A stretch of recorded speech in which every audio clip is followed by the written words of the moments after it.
At that time, I was about 15 years old. A man knocked on my door, rough and loud. "Put that light out." He said, "Everything is burning down on Greenwood and there's a lot of fighting going on."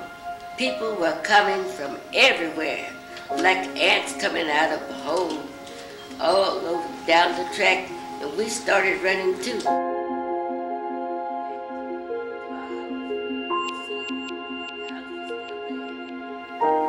We went back to Greenwood.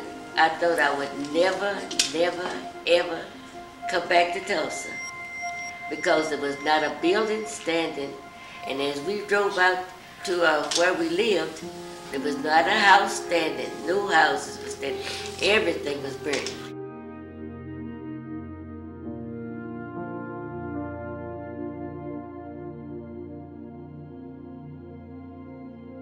She was so devastated about what had happened down on Greenwood, and they lost everything. Houses were just burned to the ground. There was nothing left. I'm still thinking we never will go back to Tulsa. But in August, we came right back to Tulsa to go to school.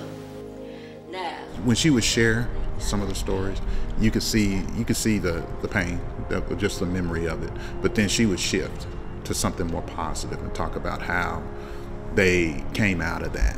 Even though the riot took away a lot, we still, I graduated, I went to high school, so we must have stayed here and we must have done all right after that.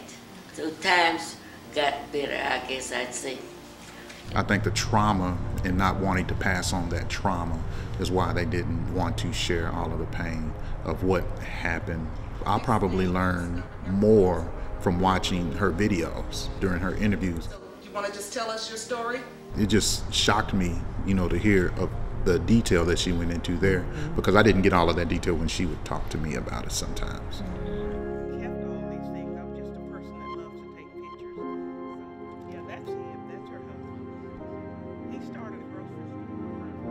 It's like the scripture says, it's the truth that makes you free. And there's still a bondage that's because of that race massacre. And the truth of it truly needs to come out so that real healing can happen. There are so many that are still bound to that incident and what it meant and what it took away, that they can't move on into what they can have and create